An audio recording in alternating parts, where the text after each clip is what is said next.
BBC4 Time Shift examines the winter of 1973, when Britain reached the brink of crisis.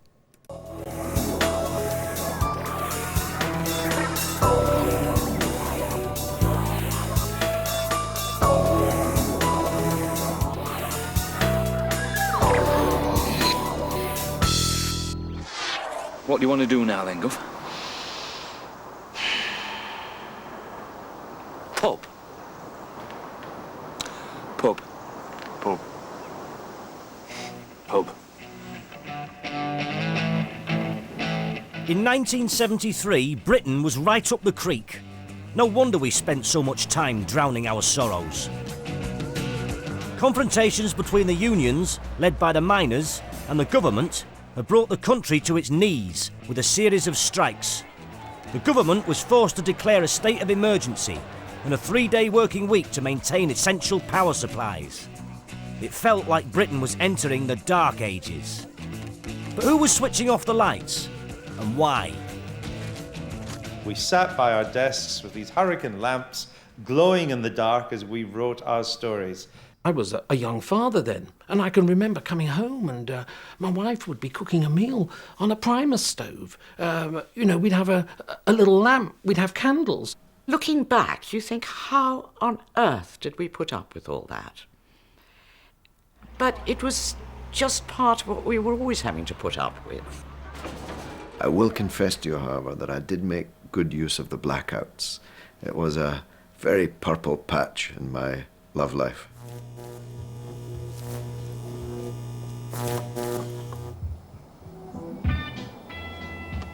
These cuts are getting worse, you know, man. Mr. Heat had better sort himself out. We are limiting the use of electricity by almost all factories, shops and offices to 3 days a week.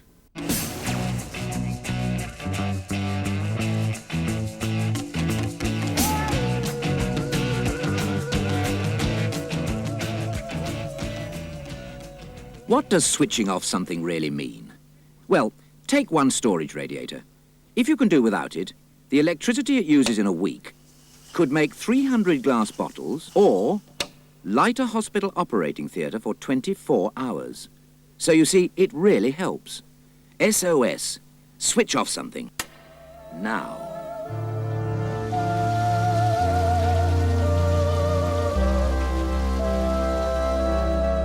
The 3-day week was announced on the 17th of December 1973 and went on through the coldest weeks of the winter. Weeks of not knowing when it would ever end.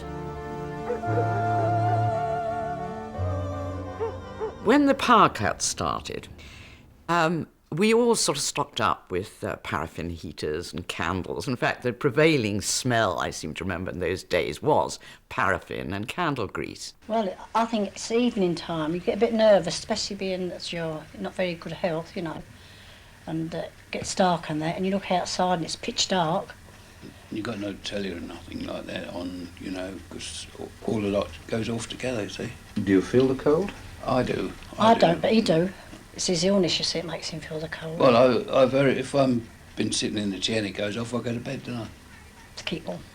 I also remember going home at night and the huge traffic jams going from the centre of London out to the west because the traffic lights didn't work and every crossroads was jammed.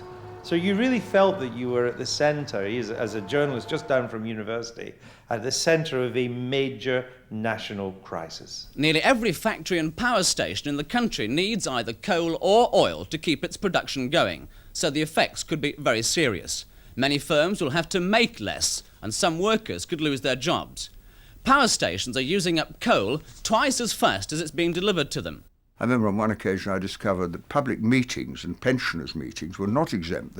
They were subject to the power cuts, but bingo halls and strip clubs were free. I remember being in a tube train coming back from Heathrow with some Americans who'd just arrived, and they looked out of the window, and one of them said, "Now what is that?"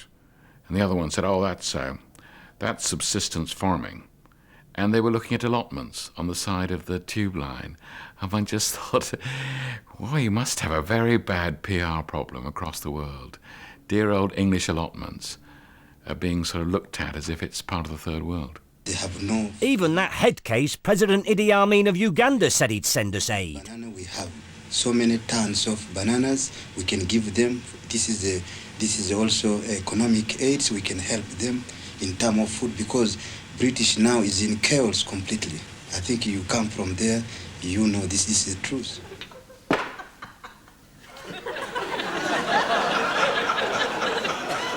Oh, where is it then? What? My dinner! There ain't none. Eh? I'm on a 3-day week. What are you bloody talking about?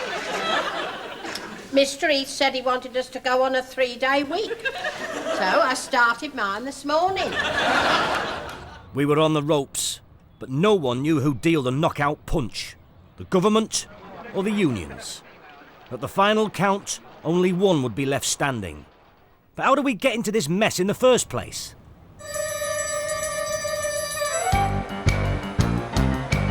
One of the prime suspects for landing us in it was Edward Richard George Heath, alias the Prime Minister. Ted was a man on a mission to control prices and wages. Now, this was guaranteed to rub the unions up the wrong way. And let's face it, it was bound to turn nasty. Because the unions had clout in those days, and many of them, one way or the other, actually worked for the government. If that sounds a bit mad, well, it was. The state was a very big employer by the time of the 1970s. Hundreds of thousands of miners, railway workers, the post office, British Airways, even Thomas Cook, the travel agent, Pickfords, the removal men. These were all nationalised companies. And the temptation for a government to impose controls on wages when they had millions of employees one way or another was obvious, and it was taken. Actually, a lot of us then, and a lot of the unions then, were up for a fight. There was a desire to have that fight. There was a kind of belief that somehow or other we would lead on to a semi-socialist nirvana in which everybody would work less hard and get more money, somehow. And why were the unions feeling so cocky? Well, they'd been giving the government's backside a kicking for months. The postmen, the railway men, the builders, the power workers, and of course, the miners. They had major previous form. Back in '72, they'd given out Edward a right roasting. Massed pickets had blocked power stations, and violent clashes at Saltley had created widespread fuel shortages and blackouts. In pouring rain, Mr. Arthur Scargill, a miners' union spokesman, explained. What will happen is that the drivers will obtain the appropriate documentation from the hospital or local authority, take it along to the trade union, have it counter-stamped by the Midlands area of the NUM, present the documentation to the picket line and go through. There'll be no problem at all. You can ask the police, and I'm quite sure they will confirm what I'm saying. There is no lorry gone through here today. I'm not telling you any lies. No lies. At all. And I'm assure you, if you turn around at this picket line, the lads will respect you and will... Despite all the inconvenience, working class solidarity had held firm. What if the price of coal went up, though? Because you're concerned about the price of coal, aren't you? Yes, yes, we must do without. You'd be prepared to do without so that the miners could get their wages? Oh yes. Because the miner doesn't know will he come up or not. It's better on the sea. Somebody can see you on the sea, but nobody can see you underground. The miners in this country had always had an almost mythic status. They weren't well paid. They had a horrible job. But because of, D.H. Lawrence, the Bevin boys, all sorts of aspects of mining communities were sentimentalised, both by the middle classes, the good old miners, and of course the working classes, because they were the sort of heroes of labour. In the end, Heath had been forced to back down. The colliers got their 25%, and the government's pay policy was in tatters. At least Ted seemed to have bought off the miners for the time being, though if he was expecting a bit of peace and quiet, no such luck.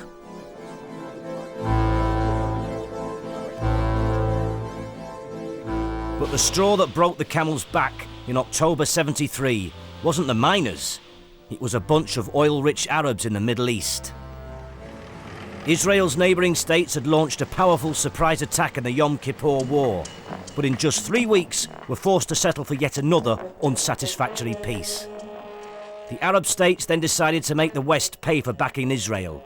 They cut off fuel supplies to America and quadrupled the price of oil to the rest of us.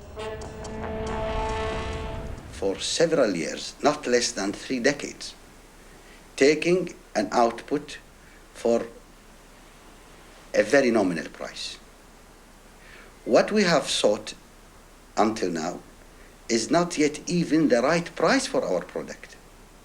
The only time I think I got really quite scared was when we had these huge queues for petrol. My father was an oil man, and he'd said to me at least 10 years earlier, you know, when the Arabs get their act together, they can use oil as a weapon and bring down Western industrial society. As a result of the Yom Kippur War, where OPEC got its act together and the prices went up, and I suddenly thought, we underestimated the Arabs and we were too complacent, and maybe this is the end of our industrial society. They'd got us by the tender regions. The oil price shot up and there were shortages everywhere. And did it bring out the best in the British? Did it hell? Don't you think it's people like you, constantly topping up your tank like this, that are creating this situation? Well, I think there are probably people who are more in error than I am. I hear stories of people who can't even get a whole gallon in who are topping up. So, half a tank, I think, is fairly reasonable. You are a self-service garage and you're allowing people to have £1.50. Do you find people are trying to catch you unawares and go over the top without you knowing? Oh, they are, yeah, definitely. We're having to stop them inside. Yeah, a lot of them do stop, but a hell of a lot do try and go over. Some people have been they can hardly squeeze it in, and it's been spilling over them, you know, shooting back, which means they're full. You know, and obviously they're full up and it's been spilling on the forecourt where they're trying to squeeze in as much as they can. To stop the oil scarcity chaos, there were plans for petrol rationing. Of course, I'd been able to buy a Ford Anglia. I thought I was doing quite well, and these were my coupons, just in case they actually brought in strict petrol rationing. And you were allowed to get, it said in the document, I mean, they never introduced them, you had 2 units here, and it didn't say actually how many gallons you'd get, but this was one of the mementos. Just 18 months after they'd received their 25% pay increase, the miners came back for another 35% and imposed an overtime ban to get it. Were they having a laugh? No. This was enough to threaten Britain's power supply. And even miners in the moderate coalfields like Leicestershire backed it. It was game on.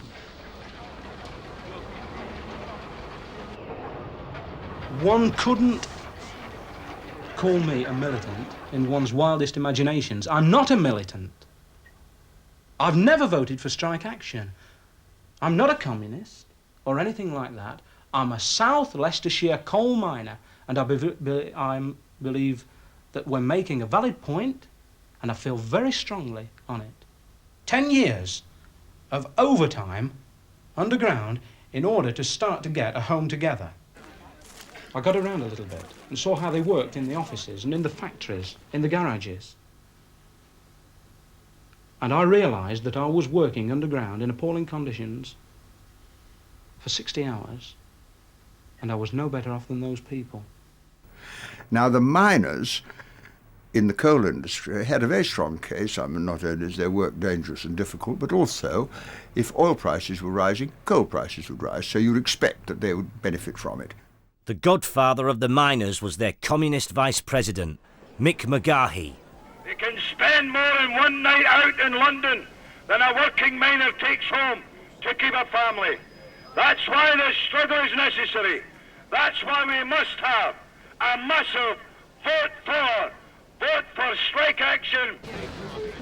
But Ted Heath, the governor, decided to stand firm. He felt the unions were holding him and the country to ransom. Just before Christmas 1973, Heath announced his 5th state of emergency in just 4 years. he imposed widespread restrictions on the use of power.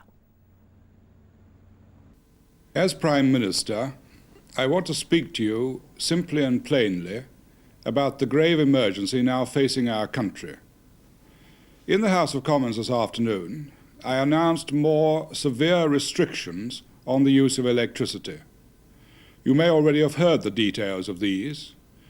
We are asking you to cut down to the absolute minimum the use of electricity for heating and for other purposes in your homes. We are limiting the use of electricity by almost all factories, shops and offices to 3 days a week. While there's a real risk of blackouts, SOS, switch off something and save electricity. For example, this lounge is using 2,600 watts. Switch off this light and already you've saved 100 watts. Don't leave the TV on if nobody's watching, and your score's down another 150. And switch off one bar if you possibly can. That makes a big difference. Switch off something now. Everyone was called on to help the national effort. Many factories were put on short time so the demand for power could be evened out. This was the famous 3-day week. Factories would be allocated 3 working days between Monday and Saturday, with only the Sabbath off limits. There was a feeling that, hang on a minute, this is all getting worse. This is getting a bit like a nightmare. There was a spirit of the Blitz in terms of getting through day-to-day hardships. Typically British way of getting round the difficulties of a 3-day week, even making jokes about it, we have to shower together. Would you like to shower with me, sort of thing. There was a stiff upper lip, kind of phlegmatic British approach to things. But in the sense did it bring us together as one nation? No, the exact opposite. The events that took place enhanced and exacerbated the class divisions that existed in Britain. In this season of peace and goodwill, Heath still did not make the miners an offer they couldn't refuse. And so we do a little decoration around it. 5 gold rings. 4.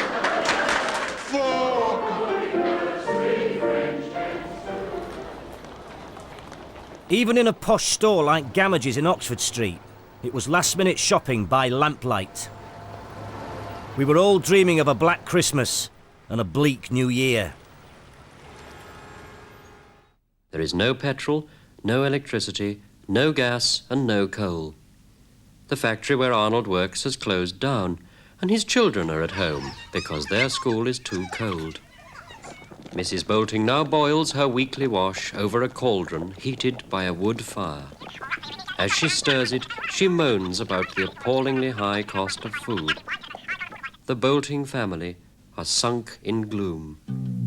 I do remember the blackouts, and again, I must say they were quite exciting. I think a lot of babies were born after those power cuts, not to me. But I do remember, I think that there was a lot more love in the air. Well, being in the dark is bad enough, but for old people, perhaps being cold is even worse. And some old ladies and gentlemen, when they're cold, just take to their beds and stay there, and even then, they're not very warm. Well, we've got a useful hint that could help that, and that's to use newspaper. I'll show you what I mean. We've got a bed over here, and the best thing to do is to lay out sheets of newspaper fairly thickly between the blankets. And if you do that, the old folks will stay as warm as toast. Of course, something else you could do if you didn't want to use newspaper and you happen to have a spare one handy would be to lend them an extra blanket. Have we got the other blanket? That's it. Well, of course, with all this news... Oh, get out of the way, Sorry Peter about Furby. that. With all this newspaper on, I shouldn't read in bed with a candle, though. We talk about the nanny state today, but there was a very, very bossy boot state in those days. Everywhere you went, there were notices telling you what you ought to do and what you ought not to do. There was a minister, Patrick Jenkin, who said that we ought to brush our teeth in the dark. This was thought utterly absurd. The whole nation would have gone to work on its 3 days a week with toothbrush stains all over their clothes. The 3-day week disrupted the distribution of goods, and panic buying reared its head. We were up the creek without a bog roll.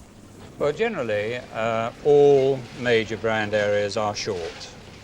Specifics at the moment, toilet rolls, paper goods, very short indeed. That is influenced by the 3-day working week.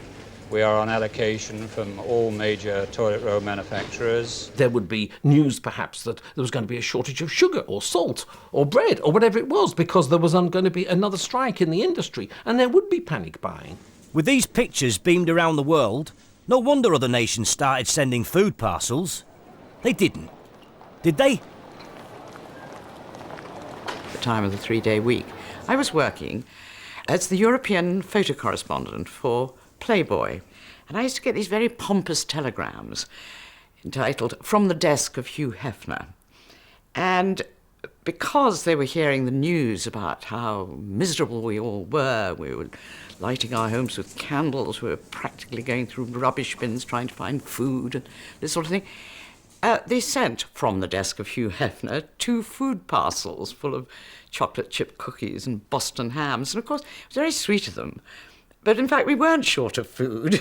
New Year's Day 1974, and some loyal textile workers responded to their manager's call by coming in on the bank holiday. How do you feel about working your bank holiday? Terrible. I do really. I've never worked before in my life since I started work. But I mean, I know countries have to have their emergency, so we have to work, don't we? But for other workers, fresh back from the Christmas break, there was a much grimmer prospect. 3 days is no good to me. I shouldn't think it's any good to anybody. When the potential's there to work 6 and 7 days a week, you know, that's including overtime, well, it's just no good at all, is it? You can't manage, it's disgusting. Managers were under pressure to make every volt and amp count. With only 1,500 units left to play with today and every day, Mr. Hesp goes down to the meter shed outside the works. With the threat of prosecution looming large, he carries the can. He knows the meter man could pounce at any time. Well, we're perilously close to the mark on the maximum demand, and at this stage of the day, 4.5 hours after I last read the meter, we've already used a quarter of our electricity. So things are looking pretty bad. Well, not too good at the moment. What will happen to you if by Friday you've exceeded the limit? Well, I understand there's a 3-month imprisonment or £400 fine, and as I'm the person responsible for this, I've got quite an active interest in it. With all this short time working, it wasn't long before workers were being laid off. Happy New Year. By Tuesday morning, the news was out. 20 unskilled labourers and packers had notices to quit. Just told us they were sorry, but there's nothing they could do owing to the power cuts, you know, that we'd have to be laid off. How much of a shock was that for you? Why, it's a bit of a shock. How difficult will it be for you to try to get another job? Very difficult. I should imagine so. And I'm only 32 at that, and I think it'll be very difficult. Who do you blame for all this? Well, I blame well, we don't say the colliers altogether, but I do blame the colliers. Miners. Definitely.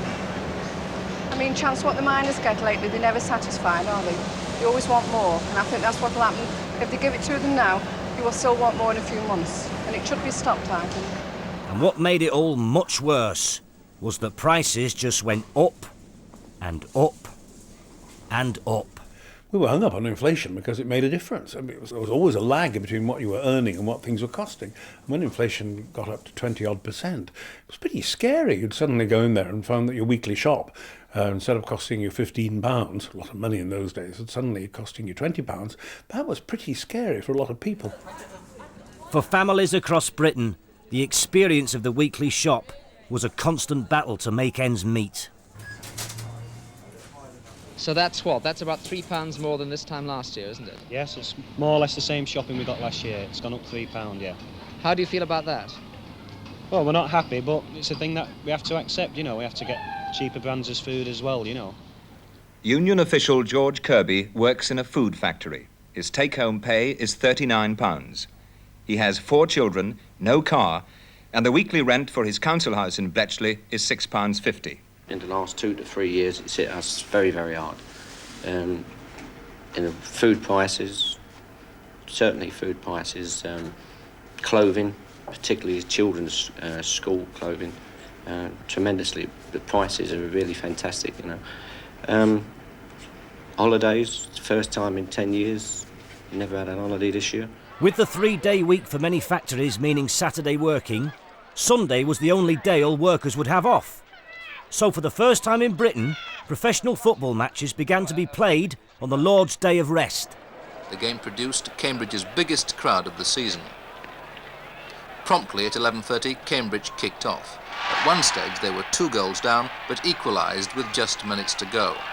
The result disappointed Cambridge secretary Colin Benson, but he was delighted by the gate. Biggest gate of the season, 8,471. Previous best gate was 5,600 against Huddersfield in the league. You know, it must be a success. What made you decide to have it on Sunday in the first place? 3-day working week here is on Thursday, Friday and Saturday. So the factories were at work yesterday, and we thought it was best for industry and for ourselves if we held the game today when the public are free. The public were free today, and the receipts could go a long way to making Sunday football a permanent feature in Britain. Writer Johnny Spate caught the mood of the moment in Till Death Us Do Part, with Warren Mitchell as Alf Garnett and Tony Booth as his lefty son-in-law. Don't be facetious, look.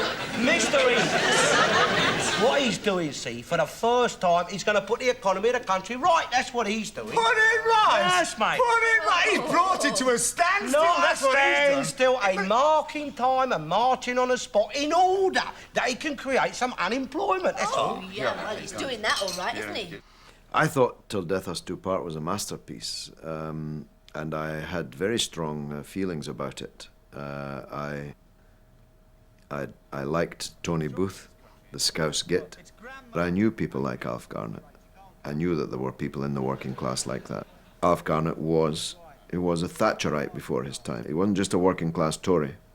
He was a Thatcherite before his time, so as a piece of writing, it was brilliant. If you told me then that Tony Booth would later be the Prime Minister's father-in-law, now that would have been surprising.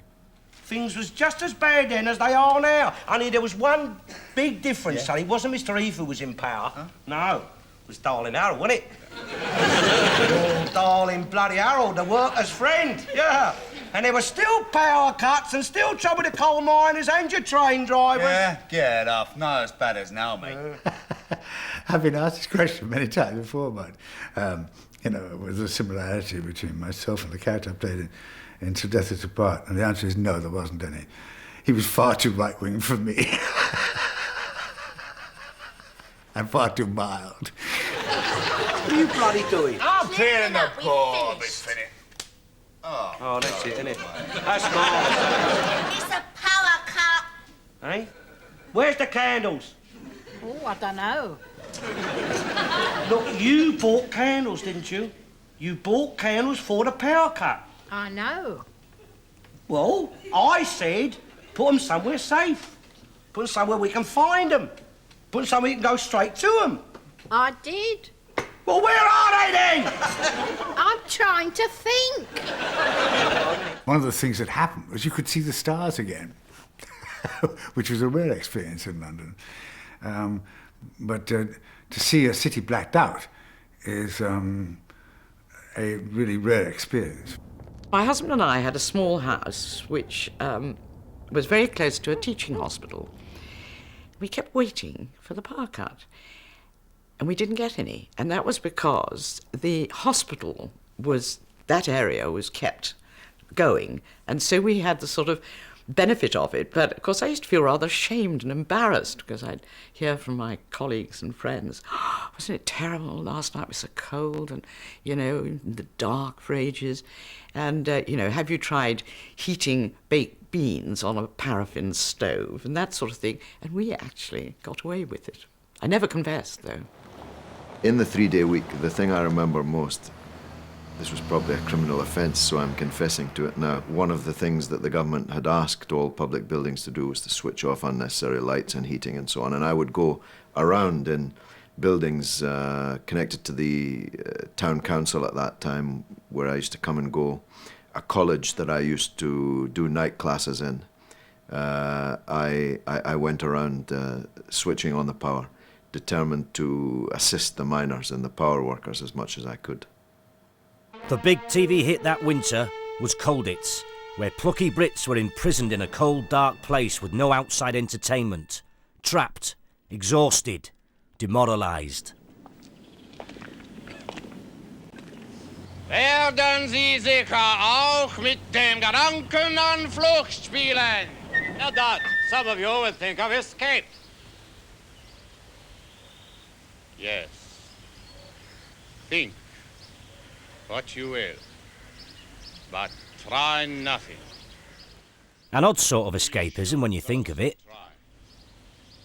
Colditz was a big hit, and the camp commandant used to say, when you feel stronger, you will want to escape, which of course was a kind of allegory, if you like, for Britain in the 70s. So you've got to remember that we loved those stories about the war, because that was the last time we'd been winners. We won that war, and if you were in Colditz, you were a plucky British officer who was going to escape, and it didn't matter if you didn't, because we were going to win anyway. So that was psychologically very important to us. But the 3-day week even rationed our escapism. TV closed down at 10:30 each night. In the 3-day week, television was being shut down at 10:30 at night. Now, can you imagine people coming home now and finding that there was nothing on the television because of the 3-day week? I mean, it would just be unthinkable. It made no difference at all because, of course, we always have an overproduction of power at that time of night anyway, so it really didn't help in the slightest. They were all symbolic things designed to make us feel we were fighting together.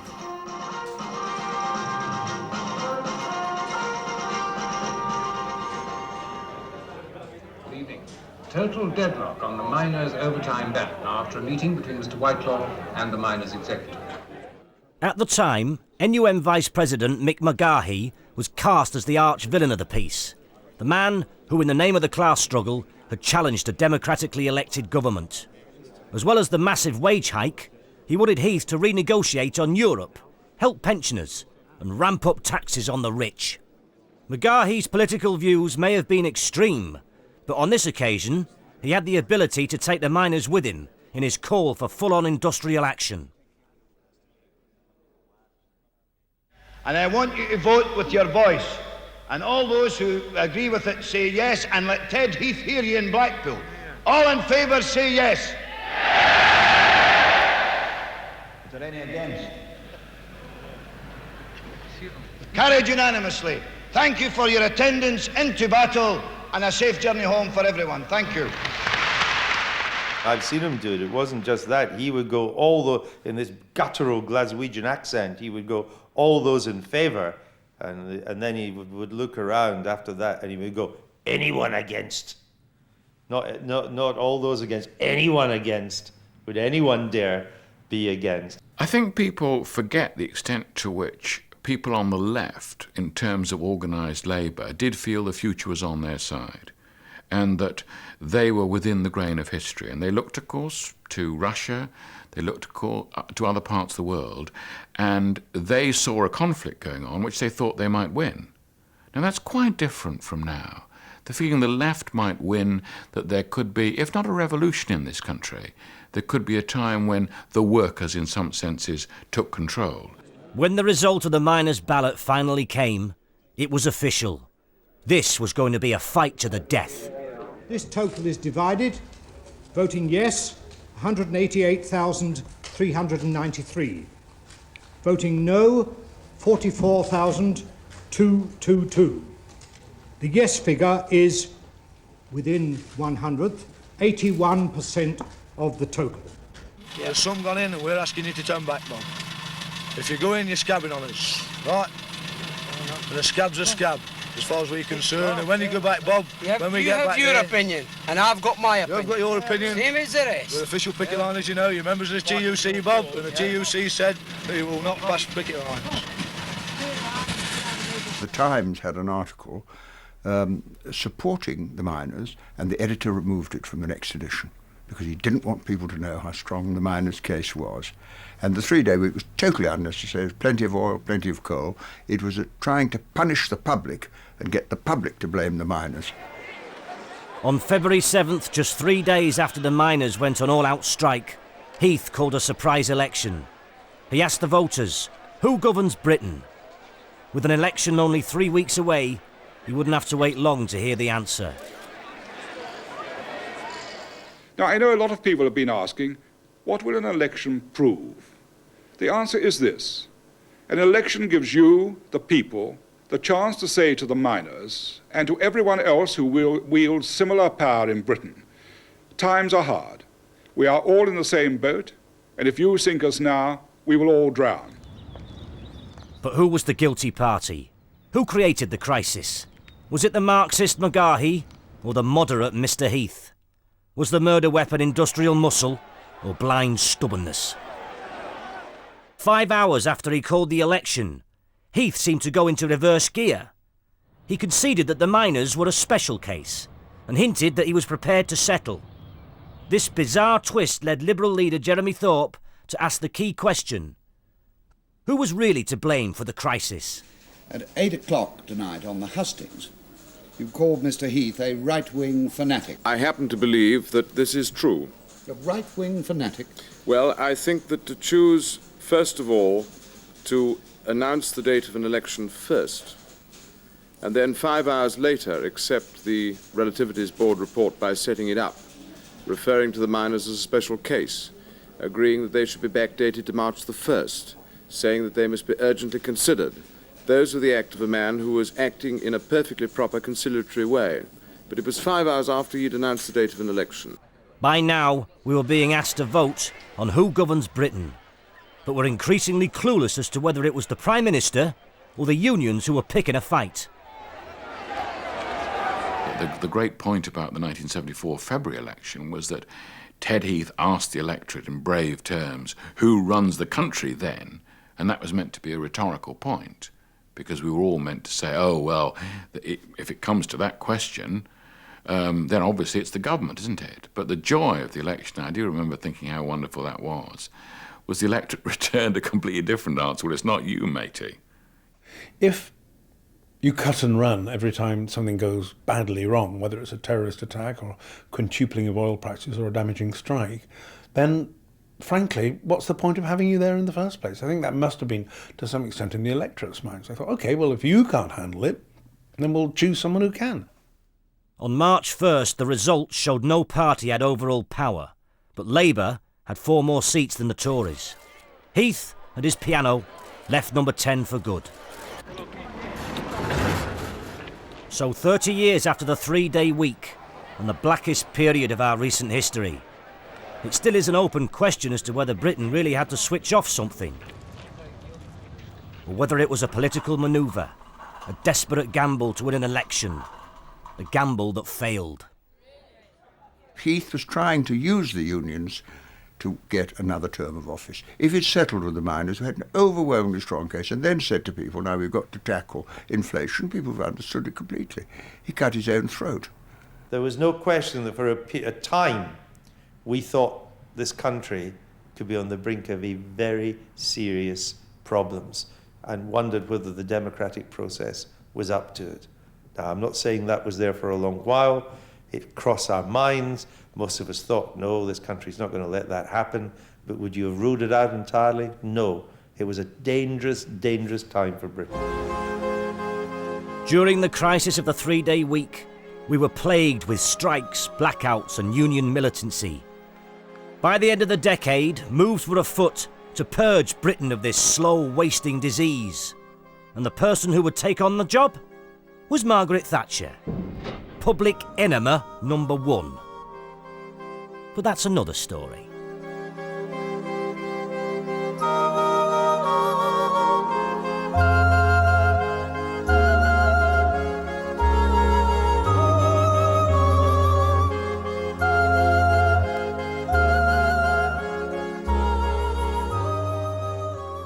The trouble with the bloody telling it. Too many people getting too well bloody informed, if you ask me. Too much of that going on, that's what. Bloody BBC.